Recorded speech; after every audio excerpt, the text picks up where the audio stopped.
Today's recipe, we're gonna make a spicy oil, and this oil is to be used as you begin a meal. You can place the oil in a plate, cut some crispy baguette or some Italian bread perhaps, and you just put it for your guest. This is a spicy oil full with many herbs, spices, garlic, onion.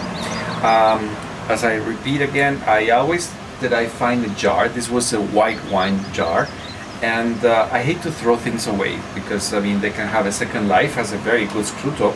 So I decided to make a spicy oil for cooking or for the table. So the jar, first we're going to put inside the garlic. Okay, so in the jar we have already 2 onions and 4 big balls of garlic. I mean, it's a lot, but this is going to last for a long time, and it's going to be such a delicious flavor for your guests and for yourself. Spices. Spices is basically your choice. Today I have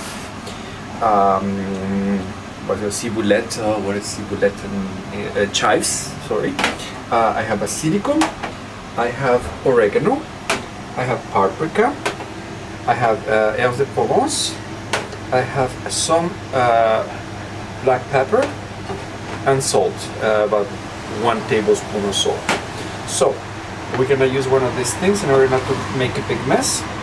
And we start with the herbs. And once you put the herbs, just give it a little shake. It goes in. You put the second one, the chives.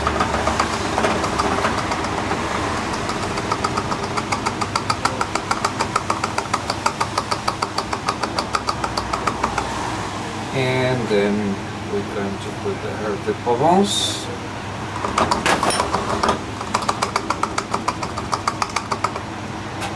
The oregano. Fast. Pepper. That goes very fast. The paprika.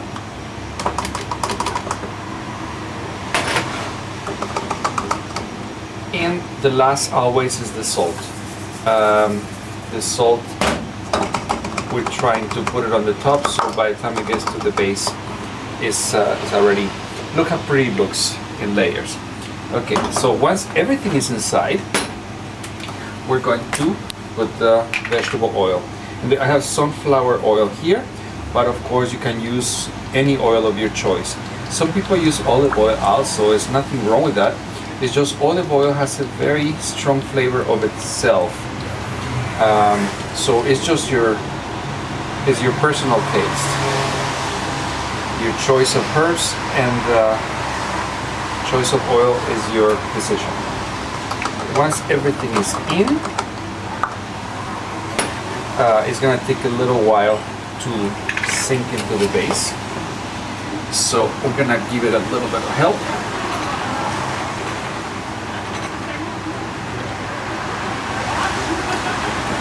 Good shake to make sure all the flavors are inside. We make a little room for a bit more oil.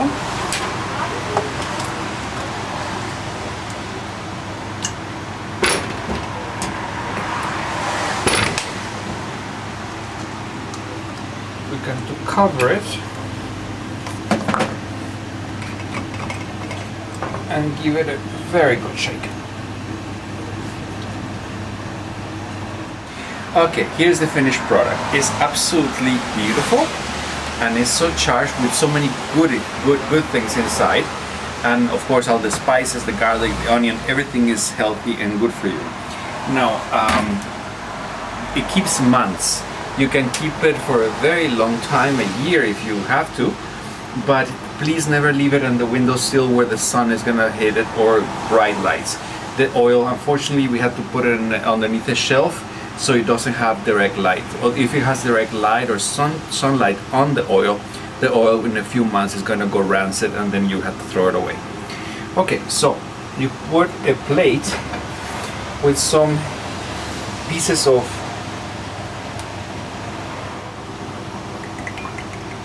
Okay, there we have.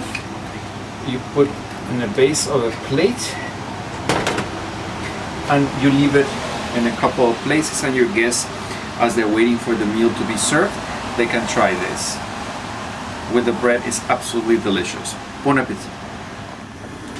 Today we're gonna make a sirop à la vanille. I want to show you there is many types of vanilla. This one is from Martinique. It's a little bit thinner. It smells wonderful. And there is the black vanilla.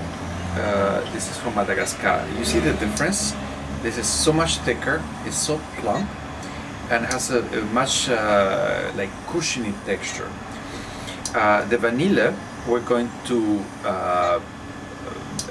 go put it through a mill, through a blender, and we made into very fine powder in order to get the maximum, because the flavor is part in the skin of the vanilla and the other part is in the grains. The grains are the ones you achieve when you cut in half the vanilla from the inside, and the grains that come from in the stick are the ones who have the flavor. It is absolutely very, very strong in penetrating the scent. We have about 3 liters of water. Of course, this you do at home according to what you need. I went yesterday to the market and I found these very good jars. They were a little expensive, but they seem to have a very good seal, and it's something that we want to close. It's not that it's going to go bad, but of course we don't want it to spill. We're going to make a tea syrup. With the jar about this size, you will have about 70 cups of vanilla tea. So the tea is going to be very concentrated. We're going to place it in the jars, and this it's like a caramel, it's a syrup. It keeps for a very long time, almost years. And every time you need to make yourself a cup of tea, just boiling water, 1 spoon into the hot water. If in summer you want to make an iced tea, same thing, just cold water, and you put 1 spoon, and the concentrate is going to be always at its best because it's going to be preserving sugar. So once we have the water begins to boil, we're going to pour in the vanilla inside. And this is the equivalent of about 15 sticks like this. It's already the moment it touches the hot water releases a very, very strong scent. In the next pot, you just give it a good mix to make sure everything is taking the consistency. The jars is very important to sanitize, so of course open them and slowly place them on the boiling water. If you have jars that you previously used for something else, of course you can always recycle them as long as the seal is in good condition.